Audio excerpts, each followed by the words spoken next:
திருப்பூர் மாவட்டம் பல்லடம் அருகே இளைஞர் ஒருவரை 5 பேர் கொண்ட கும்பல் வெட்டி தலையை முழுவதுமாக சிதைத்து கொலை செய்த சம்பவம் பெரும் பரபரப்பை ஏற்படுத்தியுள்ளது. சிவகங்கை மாவட்டம் மானாமதுரை ஆலங்காடு பகுதியைச் சேர்ந்தவர் அக்னிராஜ். சட்டக்கல்லூரி மாணவரான அக்னிராஜ் கடந்த 2021ஆம் ஆண்டு மைனர்மணி என்பவர் கொலை வழக்கில் 9வது குற்றவாளியாக சேர்க்கப்பட்டவர். ஜாமீனில் வெளியே வந்த இவரை 2021ஆம் ஆண்டு மார்ச் 5ஆம் தேதி மைனர்மணி ஆதரவாளர்கள் வெட்டி கொலை செய்தனர். இதற்கு பழிவாங்க வேண்டும் என அக்னிராஜன் நண்பர்கள் அக்னி பிரதர்ஸ் என்ற ஒரு குழுவை தொடங்கி அக்னிராஜ் வழக்கில் தொடர்புடைய பரமசிவம், ஆகாஷ், அழகுபாண்டி என்ற மூவரை அடுத்தடுத்து தலையை சிதைத்து வெட்டி கொலை செய்தனர். இந்நிலையில் சிவகங்கை மாவட்டத்தைச் சேர்ந்த வினோத் கண்ணன் என்பவரை காலை பல்லடம் அருகே கரையான்புதூர் என்ற இடத்தில் 5 பேர் கொண்ட கும்பல் வெட்டி கொலை செய்துள்ளனர். மேலும் பழிக்கு பழியாக 4 முடிந்துவிட்டது என சமூக வலைதளங்களில் பதிவிட்டுள்ளனர்.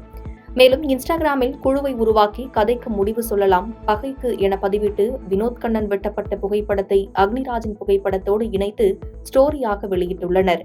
இக்கொலை சம்பவத்தில் அடுத்தடுத்த திடுக்கிடும் தகவல்கள் வெளியாகி பரபரப்பை ஏற்படுத்தியுள்ள நிலையில் பல்லடம் காவல்துறையினர் 3 தனிப்படை அமைத்து கொலையாளிகளை தேடி வருகின்றனர். விழுப்புரம் மாவட்ட சிறையில் அடைக்கப்பட்ட விசாரணை கைதி மர்ம மரணமடைந்ததால் போலீசார் தாக்கியதால் உயிரிழந்ததாக உறவினர்கள் குற்றச்சாட்டு வைத்துள்ளனர். விழுப்புரம் ஜிஆர்பி தெருவை சேர்ந்த இளைஞர் அற்புதராஜ் என்பவர் மீது அடிதடி வழக்கு சம்பந்தமாக கடந்த 4 மாதங்களுக்கு முன்பு விழுப்புரம் நீதிமன்றம் பிடிவாரண்ட் பிறப்பித்தது. இதனால் தலைமறைவாக இருந்த அற்புதராஜை விழுப்புரம் மேற்கு காவல் நிலைய போலீசார் கடந்த 4 மாதங்களாக தேடி வந்துள்ளனர். இந்நிலையில் ஜிஆர்பி தெருவில் உள்ள வீட்டிற்கு வந்த அற்புதராஜை விழுப்புரம் மேற்கு காவல் நிலைய போலீசார் மடக்கி பிடித்து கைது செய்தனர். இதனைத் தொடர்ந்து அற்புதராஜை விழுப்புரம் மேற்கு காவல் நிலையத்திற்கு அழைத்து சென்று போலீசார் சரமாரியாக தாக்கியதாக கூறப்படுகிறது. பின்னர் விழுப்புரம் நீதிமன்றத்தில் ஆஜர்படுத்தி விழுப்புரம் மாவட்ட சிறையில் அடைத்துள்ளனர்.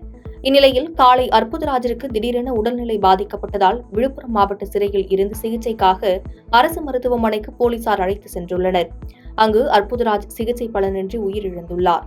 இந்நிலையில் போலீசார் தாக்கிய காரணத்தாலேயே உடல்நிலை பாதிக்கப்பட்டு உயிரிழந்து விட்டதாக அற்புதராஜின் உறவினர்கள் குற்றம் சாட்டியுள்ளனர்.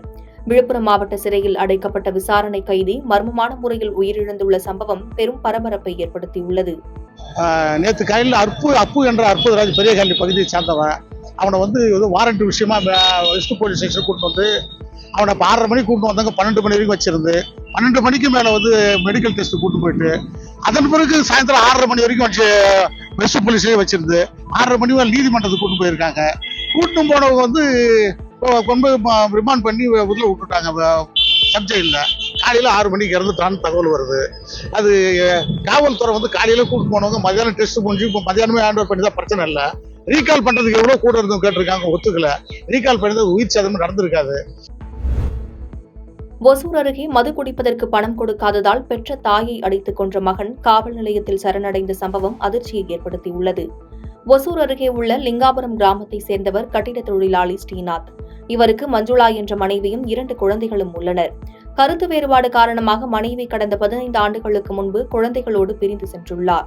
இதனால் ஸ்ரீநாத்தும் அவரது தாய் பைரம்மாவும் ஒரே வீட்டில் வசித்து வந்துள்ளனர். மது குடிக்கும் பழக்கம் உள்ள ஸ்ரீநாத் அடிக்கடி மது அருந்துவதும் தாயாரிடம் மது குடிக்க பணம் கேட்டு தொந்தரவு செய்து வந்துள்ளார்.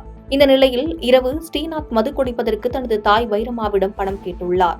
அவர் கொடுக்க மறுத்ததால் கட்டையால் அவரை சரமாரியாக தாக்கியுள்ளார். இந்த தாக்குதலில் பலத்த காயமடைந்த பைரம்மா சம்பவ இடத்திலேயே பரிதாபமாக உயிரிழந்தார். இதனையடுத்து ஸ்ரீநாத் அருகிலுள்ள பாகலூர் காவல் நிலையத்திற்கு சென்று தாயை கொலை செய்துவிட்டதாக கூறி சரணடைந்துள்ளார். இதுகுறித்து அறிந்த போலீசார் கொலை நடந்த இடத்திற்கு சென்று தீவிர விசாரணை மேற்கொண்டனர். அதனைத் தொடர்ந்து போலீசார் உடலை கைப்பற்றி பிரேத பரிசோதனைக்காக ஒசூர் அரசு மருத்துவமனைக்கு அனுப்பி வைத்தனர். மது குடிக்க பணம் கொடுக்காததால் பெற்ற தாயை மகன் அடித்து கொலை செய்த சம்பவம் அப்பகுதியில் பரபரப்பை ஏற்படுத்தியுள்ளது.